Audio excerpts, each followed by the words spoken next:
আমি আপনাদের জন্য নিয়ে এসেছি একেবারে দারুণ স্বাদের একটি চাটনির রেসিপি, আমের চাটনি। সর্ষে বাটা আর আখের গুড় দিয়ে অসম্ভব সুস্বাদু এই চাটনি তৈরি করা হয়, দারুণ খেতে। বাই দ্য ওয়ে, আমি শম্পা, আপনারা দেখছেন শম্পার রান্নাঘর। শম্পার রান্নাঘরে আপনাদের সবাইকে স্বাগত। আমি আমের খোসা ছাড়িয়ে লম্বা লম্বা করে কেটে ধুয়ে নিয়েছি। গুড় নিয়েছি, সর্ষে নিয়েছি, গন্ধরাজ লেবুর টুকরো নিয়েছি, দুটো শুকনো লঙ্কা নিয়েছি, আর রয়েছে 1 চামচ সর্ষের তেল, রয়েছে স্বাদ মতো লবণ, সামান্য একটু হলুদ গুঁড়ো। এই হলো এই চাটনি রান্নার উপকরণ। 1 চামচ সর্ষের তেল দিয়ে দিলাম কড়াইতে, দুটো শুকনো লঙ্কা টুকরো টুকরো করে কেটে আমি দিয়ে দিলাম, আর দেব 1/2 চা চামচ কালো সর্ষে। দিয়ে দিলাম কালো সর্ষে।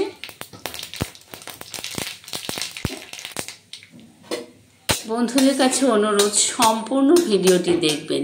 চাটনিটি কিন্তু সাধারণ হলেও এর স্বাদ কিন্তু অসাধারণ, স্বাদের গন্ধে একেবারে অতুলনীয়। দিয়ে দিলাম আমগুলো, এবারে ভালো করে নাড়াচাড়া করব, হালকা ভাজা ভাজা করে নেব।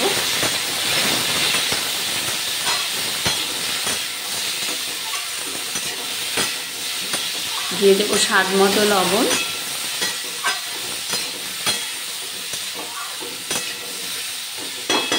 এই সময় কাঁচা আম পাওয়া যায়, এখন সারা বছরই কাঁচা আম পাওয়া যায়। একবার বানিয়ে নেবেন আম কিনে এরকম করে চাটনি, সত্যি অসাধারণ লাগে খেতে। আমের চাটনি বহু রকমের আমার চ্যানেলে দেওয়া আছে। শম্পার রান্নাঘরের চ্যানেলটিতে সামান্য জল দিলাম আম সেদ্ধ হওয়ার জন্য।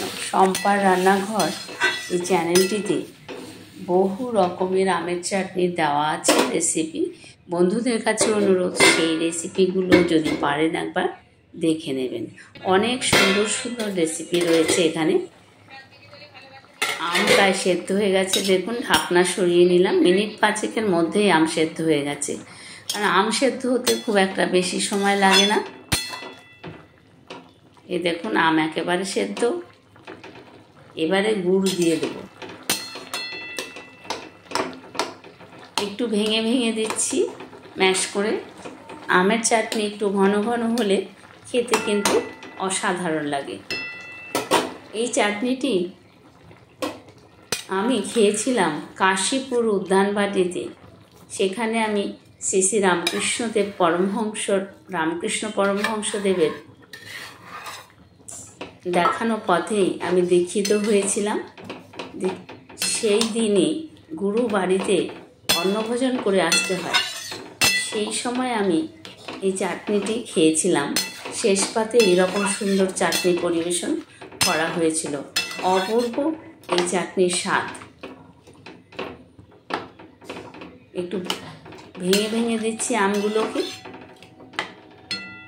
খানিকক্ষণ ফুটিয়ে গ্রেভি ঘন হয়ে আসা পর্যন্ত আমি অপেক্ষা করব।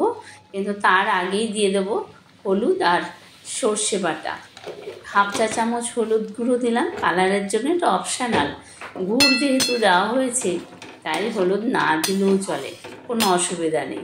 তবুও আমি দিলাম যাতে কালারটা আরও একটু সুন্দর লাগে দেখতে।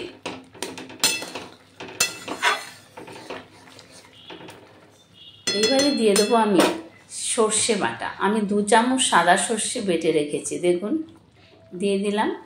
আপনারা চাইলে কালো সর্ষে দিয়েও করতে পারেন, তবে কালো সর্ষের থেকে সাদা সর্ষের স্বাদ কিন্তু ভালো হয়, কারণ চাটনিতে বেশি ঝাঁঝ হয়ে গেলে ভালো লাগবে না। কালো সর্ষেতে ঝাঁঝ বেশি, এই কারণে সাদা সর্ষে দিয়ে করলেই ভালো।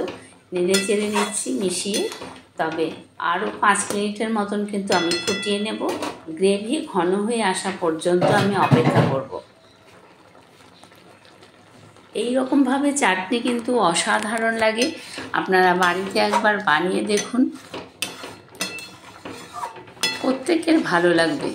দেখুন অনেকটাই প্রায় হয়ে এসেছে, আর একটু ফোটাবো, ফুটিয়ে তারপর নামাবো। আর কিন্তু কোনো উপকরণই নেই। এইবার দিয়ে দিলাম লেবুর রস। আমি গন্ধরাজ লেবুর রস নিয়েছি, আপনারা চাইলে পাতিলেবুর রসও দিতে পারেন, কাগজি লেবুর রসও দিতে পারেন। আমি গন্ধরাজ লেবু দিয়েছি সুন্দর ফ্লেভারের জন্য। লেবুর রস দিয়ে 2 মিনিট একটু ফোটাবো, যাতে আমের গায়ে লেবুর রসটা আমের ভেতরে যায়, সেই কারণে। দেখুন কত সুন্দর চাটনি রান্না হয়ে গেছে।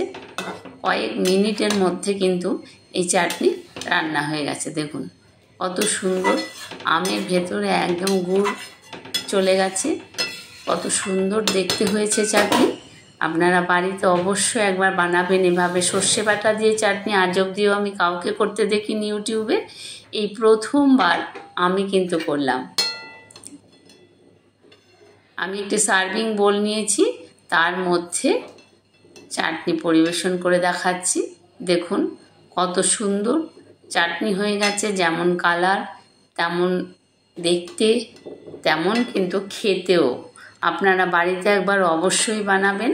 রেসিপিটি কেমন লাগলো কমেন্ট করে জানাতে ভুলবেন না।